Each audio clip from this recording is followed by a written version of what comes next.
Some of you are from Ward 4, some of you are not from Ward 4, but I want to tell you how I feel today, really deep in my heart. I stand here in the heart of a town I'll tell you, we all love. I love this place. I moved here nearly 20 years ago. I've known Franklin since the early 60s. I've loved Franklin since the early 60s. My first job was in Nashville when I graduated from graduate school. And I loved all of Middle Tennessee, but especially Franklin because I love history. This is a town that, you know, for its deep roots and its historic charm, its strong families and its way of life reflects really both tradition and progress, because progress is going to come whether we like it or not. So I'm also here with a heart full of gratitude and a deep love for our community and a strong, strong sense of responsibility, especially today, for the past that we cherish, for the present that we steward, and for the future that I think we have to preserve. After much prayer and reflection and conversation with my family, and many of you, there are a number of you who've been involved in this, I am officially announcing my candidacy today for Alderman in Ward 4. Thank you.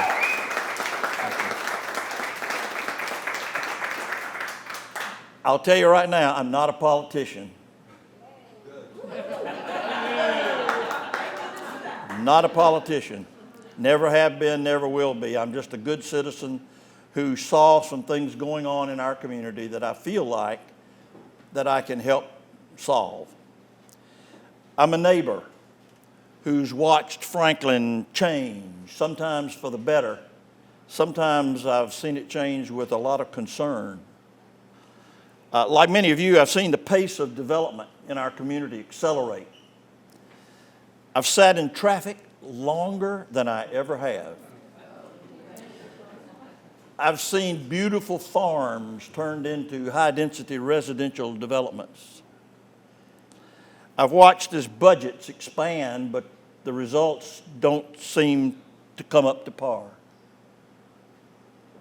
My opponent has been at the forefront, voting in favor of rezoning large tracts. I've read his voting record, from tracts as small as 2 acres to tracts as large as 300 plus acres.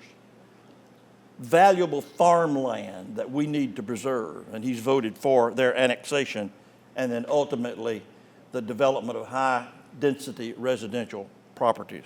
He has failed to maintain the integrity of the infrastructure so that we're behind the power curve, really behind the power curve with respect to roads and wastewater treatment, water resources, and drainage. This is not a decision that I take or took lightly. Like you, I've watched our city grow. I've seen the challenges we face, rising traffic, strained infrastructure, overdevelopment, and concerns really that the character and charm of our city and our neighborhoods may very well be slipping away. But I've also seen something else. I've seen the power of the people coming together, neighbors who care, and a community that still believes in common sense and transparency, and most of all, accountability. I believe you deserve a voice on the board of mayor and aldermen, and I'm not sure you're getting that voice right now. You need a voice on the board that will put people and community above politics. Someone who will listen first, will speak honestly, and then will fight for what's right. As alderman, I promise you these things. And if I promise you, I'll keep my promise. I told you I'm not a politician. I'm an honest Christian businessman who always kept his word. I'm going to be responsible to you as the constituency of Ward 4, and I promise you these things. I will support responsible Let me repeat that word, responsible growth. Growth is going to happen, but it does not have to happen willy-nilly. We need growth that protects our neighborhoods. We need growth that protects our farmland. We need growth that protects our small town character. When I came to Franklin, there were only about 20,000 people here 20 years ago. Are you even aware that today, as we sit here, Franklin is the 7th largest city in the state of Tennessee? Think about that, in less than 20 years. So we need growth that fits our vision, not the vision of outsiders, or especially outside developers. Second thing I'm going to promise you is I'm going to prioritize infrastructure before development. When I started my business originally, I worked for developers. I was a consultant to developers. I know how they think, how they feel, what they look for. And the first thing they look for is whether they can make money on a development. If the infrastructure is not there, they should turn it down until the infrastructure catches up. They won't do that, not if a city will allow them to go ahead. That's what Franklin has allowed to happen. It makes no sense to build more if we can't support what we already have. Thirdly, I will respect your tax dollars. When I found out about City Hall, I don't even have to finish that sentence. When there were options available, especially if they'd have been a little more patient, there are still some options available, but it's a little late for that now.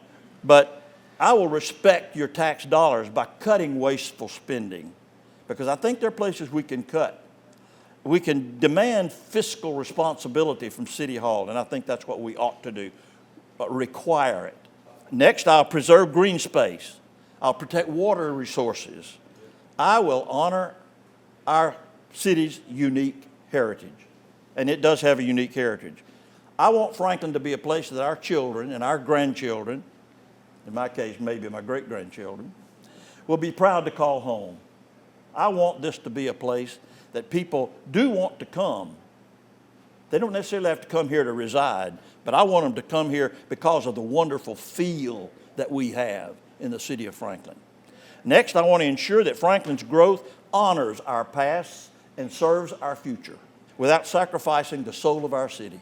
I don't want to see us sell our soul to the devil just for growth, just for people. That's not fair. And most importantly, I'll always be accessible. I'll be accountable to you. I'm not going to be accountable to special interests. I'm not going to be accountable to political insiders.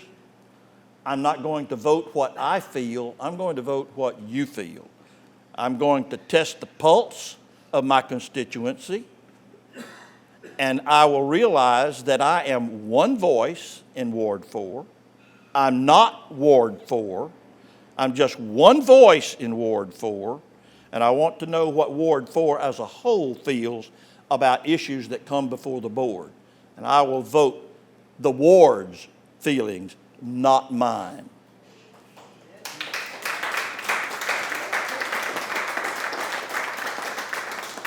I want this campaign to be one of ideas, integrity, and listening respectfully to everybody's concerns. You know, I'm a retired businessman, so I'm not running to be a politician. I'm not running for a career in politics, but I am running to be a servant leader. Think of those words, servant leader. And then think of how many of our people, and especially my opponent, is he a servant leader? Powerful words. I want to represent our values, and I want to protect the community we love. I know I'll be only one voice on an 8-member board, but if not now, when? The journey of 1,000 miles, folks, begins with one step, and I will be that step. This campaign belongs to all of us, not just to me, and I'm counting on you. I humbly ask for your financial support, your prayers, and your vote. I think together we can preserve Franklin's future. One decision, one neighborhood, one voice at a time. So I want to be your voice I want to represent your values, and I want to improve your Franklin. So let's get at it. Okay? Thank you.